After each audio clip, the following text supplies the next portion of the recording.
दोस्तों, कथा संजीवनी में आप सभी का स्वागत है।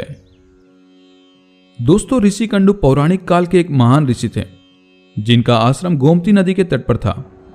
ऋषि कंडु बड़े तपस्वी थे, इसलिए एक बार उन्होंने घोर तपस्या करना शुरू किया। वो तपस्या में इतने लीन हो गए कि उन्हें किसी भी चीज का आभास ही नहीं होता था।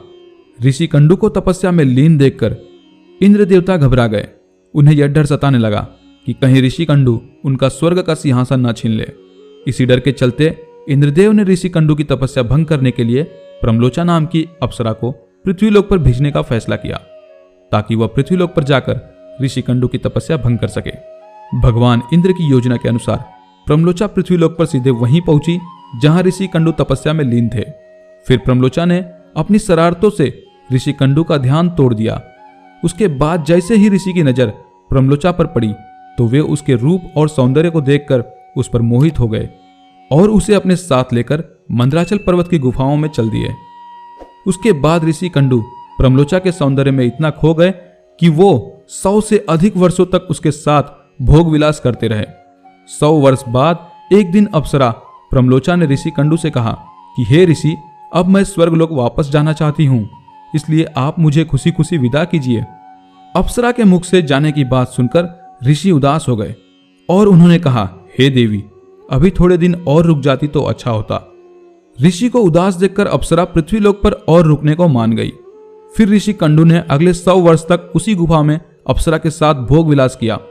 फिर 100 वर्षों बाद एक दिन प्रमलोचा ने ऋषि कंडु से कहा कि हे मुनि, मुझे पृथ्वीलोक पर आए बहुत समय हो गया है, अब तो मुझे आप स्वर्गलोक जाने की आज्ञा दें।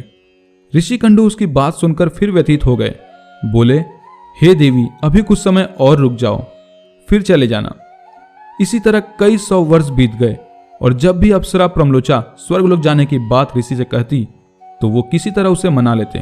वो अप्सरा ऋषि के श्राप से भी डरती थी कि कहीं क्रोध में आकर ऋषि कंडु उसे श्राप न दे दे। उधर महर्षि के काम वासना में लिप्त होने से अप्सरा के प्रति उनका प्रेम नित्य बढ़ता ही जा रहा था। तपस्या पूजा पाठ का त्याग कर दिन रात ऋषि कंडु भोग विलास में डूबे रहते। एक दिन की बात है, ऋषि कंडु बड़ी तेजी से अपनी कुटिया से निकल रहे थे। तभी प्रमलोचा उनके पास आई और पूछने लगी कि हे मुनि, आप कहाँ जा रहे हैं? तब ऋषि कंडु ने कहा कि हे भद्रे, दिन अस्त हो चुका है, अतः मैं संध्योपासना करने जा रहा हूं। अगर ऐसा नहीं किया तो मेरा धर्म नष्ट हो जाएगा। यह सुनकर प्रमलोचा मुस्कुराते हुए बोली, हे सब वेदों के ज्ञाता, इतने वर्षों में क्या आज पहली बार सूर्यास्त हुआ है? जो संध्या वंदन नहीं करेंगे तो आपका धर्म नष्ट हो जाएगा। मैं तो आपसे जब से मिली हूं तब से तो आपने कभी संध्या वंदन नहीं किया है। प्रमलोचा की यह बात सुनकर ऋषि कंडु बोले, हे भद्रे, नदी के इस सुंदर तट पर आज सवेरे ही तो तुम आई हो, मुझे भली भांति स्मरण है। मैंने आज ही तुमको अपने आश्रम में प्रवेश करते देखा था। अतः अब दिन के समाप्त होने पर सांध्यकाल हुआ है, मुझे तो लगता है कि तुम मेरा उपहास कर रही हो। तब प्रमलोचा ने ऋषि से कहा कि हे ब्राह्मण श्रेष्ठ, आपका यह कथन सत्य है कि मैं आपके आश्रम में मैं सवेरे ही आई हूं, परंतु आज नहीं। जिस सुबह मैं यहां आई थी उस समय को तो कई 100 वर्ष बीत चुके हैं। यह सुन महर्षि कंडु घबरा गए और बोले कि हे सुंदरी, मुझे सही सही बताओ, तुझे मुझे साथ रमण करते कितना समय बीत चुका है? तब प्रमलोचा ने बताया कि आपको मेरे साथ रमण करते हुए 907 वर्ष 6 महीने और 3 दिन हो चुके हैं। यह सुनकर ऋषि कंडु हैरान हो गए और बोले, हे प्रिय, क्या तुम सत्य कह रही हो या फिर मेरे साथ कोई मजाक कर रही हो? मुझे तो ऐसा प्रतीत होता है कि मैं तुम्हारे साथ एक दिन ही रहा हूं। तब प्रमलोचा बोली कि हे ब्राह्मण, मैं आपसे झूठ कैसे बोल सकती हूं, वो भी उस समय जब आप अपने धर्म मार्ग का अनुसरण करने के लिए तत्पर होकर मुझसे पूछ रहे हो।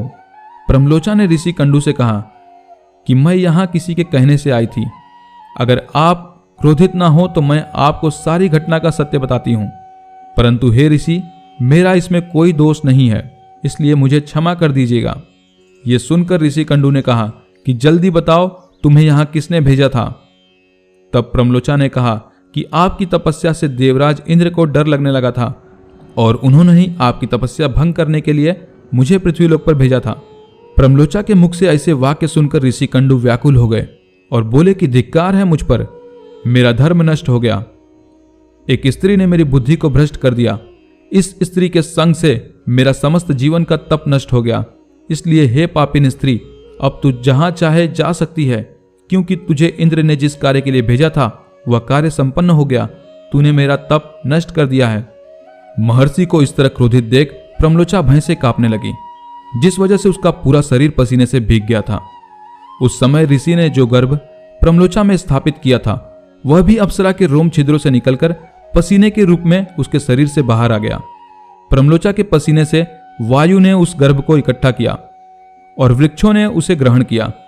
सूर्य की किरणों से पोषित होकर वह धीरे धीरे बढ़ने लगा। फिर समय पूरा होने पर उस वृक्षाग्र से मिर्सा नामक एक कन्या उत्पन्न हुई, जो ऋषि कंडू, सूर्यदेव और वायु की पुत्री कहलाई। तो दोस्तों, यह थी ऋषि कंडू के 907 वर्षों तक संभोग की कहानी। उम्मीद करते हैं कि आज की यह वीडियो आपको जरूर पसंद आई हो, और पसंद आई हो तो ज़्यादा से ज़्यादा लाइक और अपने दोस्तों में शेयर अवश्य करें। और कथा संजीवनी इस चैनल को सब्सक्राइब करके घंटी के बटन को भी अवश्य दबाएं।